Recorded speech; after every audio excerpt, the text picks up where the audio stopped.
Okay, hi peeps. It's me, Adam Freefall, and I'm here today to talk about the problems with the internet and everything going on in that variety. Excuse me if I sound a bit tired because it's currently 11 past 10 in the morning because half term, so I had the chance to record sooner, so I thought I'd get this out of the way. But yeah, basically, with the state of the internet and how things have been going, I am going to need to get a booster. It's still in the sense at the moment of finding out what I need to get and trying to get within the price and all that I need, because obviously I need it for both my PS4, my PC, and another port just in case for when I get a PS5 sometime in the future. At the moment, that won't be anytime soon, let's face it. There's no reason to get one now that I've got my PC for now, and there's not many exclusives on it, but that's fine. It's just, I don't know, and again, I've been experiencing internet problems, and again, I'm hoping that it's not the internet in particular, you know. I'm hoping the internet itself is still fine, just that the signal's a bit weak because it is a bit old. Because at the end of the day, like, we only got the internet like refreshed essentially. We only got it, like, we only switched to a different provider like halfway through the pandemic. Not even that, like more than halfway through the pandemic probably. So, you know, it's only been like maybe a year and a half. So, you know, really, even if the contract has expired, it's you find that you have a slight drop in quality when it comes to your internet connection, but it's usually not that bad until it gets to like halfway through the second year and nearing the third, where you do have to start thinking about switching, because at that point your internet is god awful and practically useless. But at the moment, I don't know, because it's hard to test when most of my devices are slow anyway, because my phone's not a good indication, because when I test using that, the internet's slow on that anyway, because the device is slow. So there's nothing I can do about that. But it seems to be working fine on most other things. It's a bit slow, to be expected, but it's not slow enough to the point where it should be interfering that much. So I'm hoping that the main issue is just the fact that the games I'm trying to play with Cam and Luke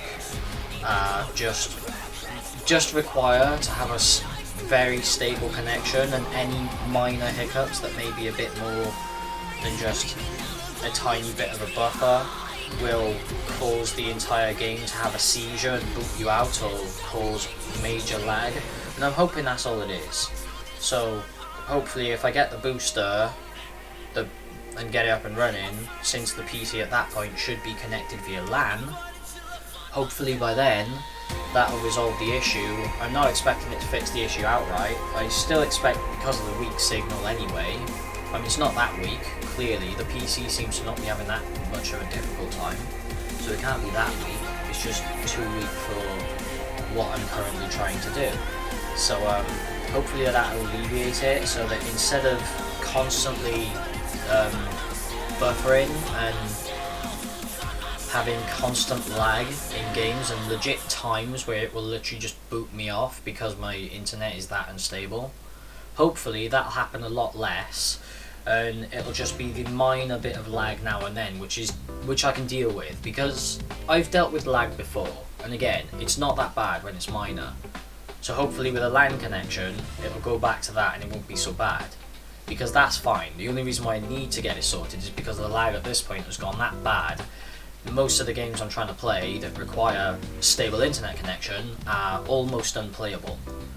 So yeah, I need to get this sorted. Hopefully that will alleviate the problem. I'm still fully expecting to have moments where my internet disconnects, because even with a good internet connection, my PC has always done that. Let's face it, like, the internet connection can be completely fine, but the PC itself, for some reason, I'm not sure whether plugging it in via LAN will change that, but rather than having it go through the Wi-Fi adapter, but for some reason, unlike the PS4, it likes to disconnect from the internet all of its own volition. every now and then. It's rare, but it happens. So hopefully, with it via LAN, it might still happen, but hopefully that'll happen a lot less too. So I can just focus on, I can just focus on the game, hopefully not have too much lag, and hopefully not have to worry with having the internet disconnect mid-game constantly.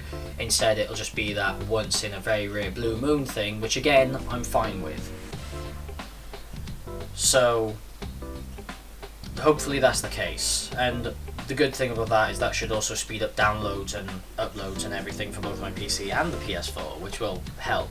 But again, that's just me hoping that it is just the fact that it's a slightly weak signal to the point where it's still, the internet's still fine. It's because it's still relatively new, but just because the signals aren't strong enough for the games I'm playing via Wi-Fi, hopefully plugging it in via LAN will sort most of those issues, and the lag and everything else will be way less of an issue, which again is fine. I'm not expecting perfection, I'm just expecting it to actually allow me to hopefully get a stable enough connection to play the game when I want to with my friends. But if that isn't the case, and if that doesn't fix it, then well, that just goes to show the state of modern day internet companies, because again, it used to be that when you switched providers, you'd have good internet until the initial new customer's contract expired, but then after that you wouldn't have a significant drop in quality when it comes to internet connection. It'd only be a minor one, but over the course of the next year and a half, that would eventually go down over time, and then by the time the third year rolls up, it'll get to the point where you will have to think about switching because it'll be practically useless, which again, that's what you expect, is what we've gotten used to. So at that point you tend to just switch internet providers because it's cheaper than doing anything else and it gets the job done. But I think since the pandemic, companies have gotten a bit more boisterous, knowing that people have to rely on internet more. And I'm hoping this isn't the case, but if the booster doesn't work, then that just confirms my theory that they are just being more stingy, and the moment the contract for the initial new customer's lease expires, instead of just downgrading you a tad and not focusing on you for a great connection because you're not a new customer and over time it getting worse, it pretty much just goes from pretty good connection to god awful in a matter of weeks. Now I'm hoping that's not the case, but if that is the case, then the booster won't make a difference and I will still have to wait longer, because we'll probably have to wait until we get the internet sorted, meaning not really much we can do in that regard. We're just going to have to roll with the dice and see where it goes, but hopefully that's not the case. Hopefully the booster sorts the main issues and we can stave off having to switch internet providers again for another year or two with a fairly stable connection, just because at the moment I'm using a Wi-Fi adapter and of course that's not perfect. Again, it might just be the fact that the Wi-Fi systems themselves aren't working very well, because the adapter in the PC is kind of old, so broken, although I wouldn't say it's that old, it's about 2 years old, maybe a bit older, because I got it again when I got this thing set up for the pandemic, but I don't know, it should be working fine. And the PS4, well, again, I mean, even with it being a PS4 Pro, I still find when you have big updates and stuff, it's not incredibly slow, but it's still slower than you'd want it to be, slower than it was when we first switched internet providers, because it's gonna be, it's not perfect. It's, again, unless it's connected via LAN, Wi-Fi isn't the best, most stable connection, it just gets the job done. But hopefully with everything as it is, it's just a matter that I need to go via LAN to get a more stable connection if I want to start taking this more seriously, which I'm willing to do, so hopefully that goes well. Also, I will be looking into getting a PS5 controller to replace my Xbox One controller, because the Xbox One controller isn't a bad controller by any means, but it does feel cheap in quality compared to the PS4 controller and the PS5 controller.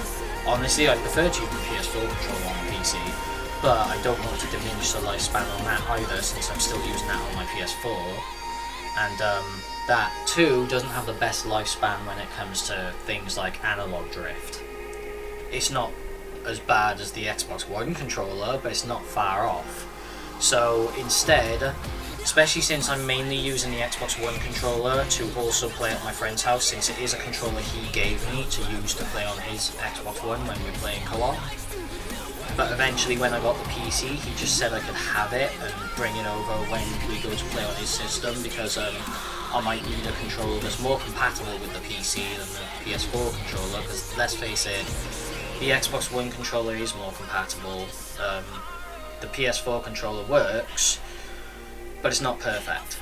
So yeah, but PS5 controller, from what I've heard from Lucas, because he's got one and has had one for a while, it works just as good as an Xbox One controller, with only minor problems here and there, which is almost completely forgettable when it's just a much more better quality controller, which is just better, let's be honest, and it's more comfy, it's just easier to use, it just in general is nicer. And since they released the newer range of controllers that have actually had the slight technical upgrades to boost their lifespan a bit and make them a bit more resistant to wear and tear, I've actually thought it would be good to get one, especially since the ones that I've got my eye on especially are the ones that aren't just plain white but are actually coloured, because one, it's nice to have a unique controller, because I don't particularly like the whole white colour palette, it's too easily to stain. I mean, just the Xbox One controller will tell you that much, hence the reason why I do prefer just the plain black of a PlayStation controller. But of course another reason is because that way I don't have to check the back, the serial number on the back, to make sure that it's the newer version of the controller, because they never made original sort of versions of the PS5 controller of those coloured versions. The coloured versions only came out after they made the technical upgrade. So if I get the one I'm after, it will definitely be the one with the longer lifespan. Otherwise, it'd have to be the white one for me to have to look for that, because the coloured ones all have that upgrade, because they were invented and brought out after that was implemented. And the one I'm after is the Nova Purple, because obviously, you know, purple is kind of like Avatar's colour, and I've been rolling with that colour for a while now. So, and it just looks really nice. So, yeah. Plus, having a dedicated controller for the PC means I don't have to rely on using the Xbox One controller all the time, because one, yes, it does feel fragile as all hell, and two, because I'm also using it over Cam's house to play with him, I'm kind of using it a lot, and I don't really want to diminish a lifespan on a controller that I don't already have a lot of trust for in terms of lifespan and longevity. So that I can continue using it over his house for as long as possible before I have to replace it, I'd much rather get another controller, a more sturdy controller for the PC that I use over here a lot more, and just save the Xbox One controller as a spare controller for using over his, and on the rare occasions when I can't use the PS5 controller. Because that way it'll last longer and I don't have to worry so much about going ham on the controls, because there are legit times with the Xbox One controller, as good as it is, there are legit times where if you're playing a game that requires precision and but at the same time requires you to be a bit brutal with your controller, because you have to be fast and responsive, and a lot of the times in order to do that you just have to slam on the brakes hard and fast. Yeah, because of that, I tend to feel the give in the controller a lot, because the Xbox One controller, it just feels flimsy, you know? So, having a controller that feels like it can take a beating will put my mind at ease and make me feel a little less like I'm having to step on eggshells to play these games, when really that's only hindering my ability to push myself in those games, because I'm unwilling to put the controller through its paces, just so that I can actually try my hardest in-game and get the job done, because if I push too hard, I'm afraid I might break the controller. I mean, I already had that one problem where that one scene in Halo Infinite caused the vibration on my controller to literally yeet my controller off the desk while it was plugged in, because I don't have Bluetooth on my PC, obviously, because it's a home-built one.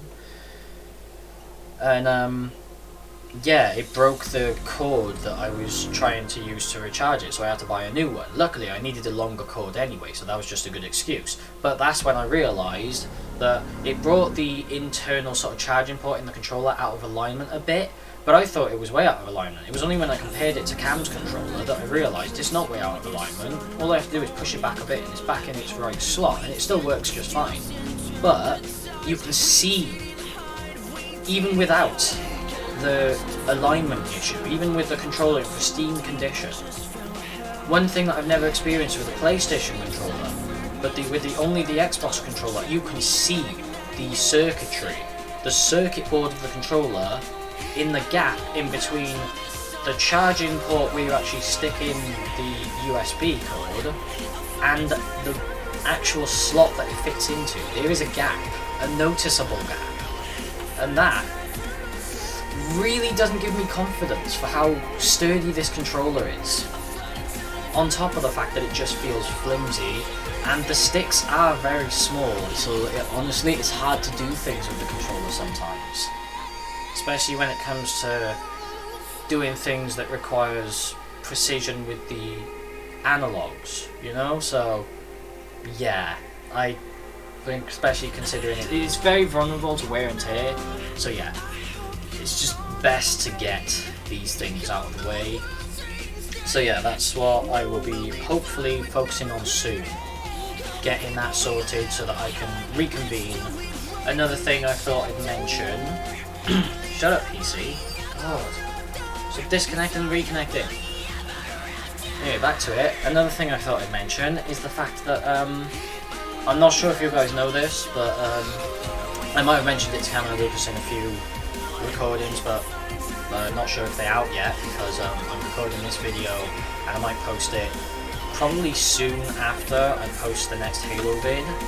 So obviously I'll be posting it soon, despite the fact that it won't be chronological to the rest of my recordings, because I preempted this happening, because you know, with things going on and the fact that I still have a work in progress setup and I don't know what I'm doing because I'm not very good with tech, so I'm still learning as I go along.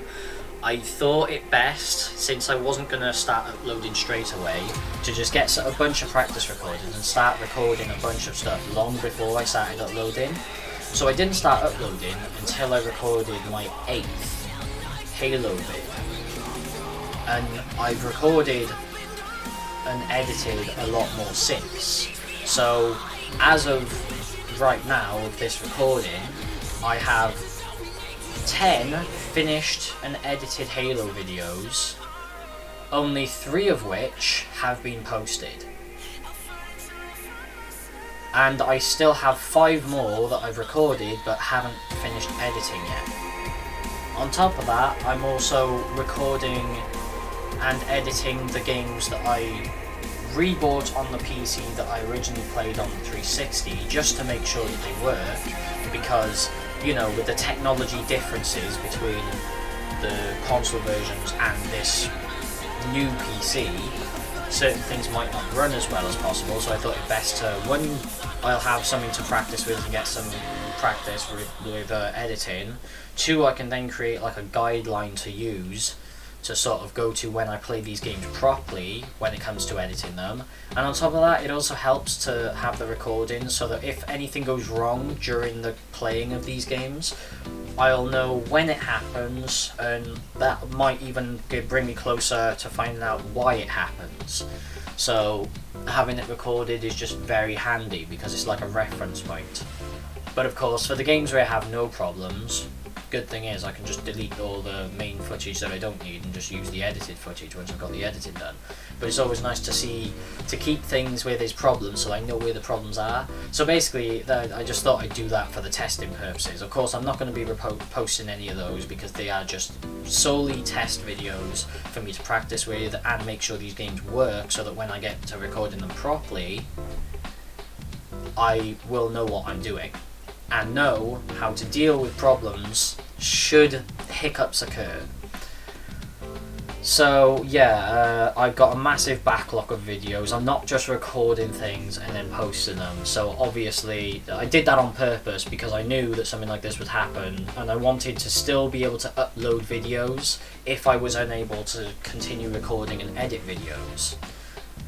Even if I had to upload less regularly, I could still do so because I have a backlog of like 10 plus videos in the one series alone. Plus I still have 2 Halo Infinite videos ready to come out. And I have a bunch of clips which I still haven't posted yet of just stuff that I've done on the PS4 that I thought would be fun to share with you guys. So yeah, at the moment my channel is still just starting, obviously, so I doubt if anyone will see this video. But either way, if you do, for future me, just hang in there, I guess. And for all those watching, yeah, thank you for persevering, and hopefully by the time the videos that I mentioned come out, hopefully I'll at least have some traction on this channel by then. And this video will be just a nice thing for people to go back and laugh at, but we'll see. Either way, that's all I've got to talk about today for now. So yeah, thanks for listening to me rant about this stuff. Just a little heads up about what's going on so that you guys are in the loop. Until next time, take care, stay awesome, and I'll see you in the future. Bye for now.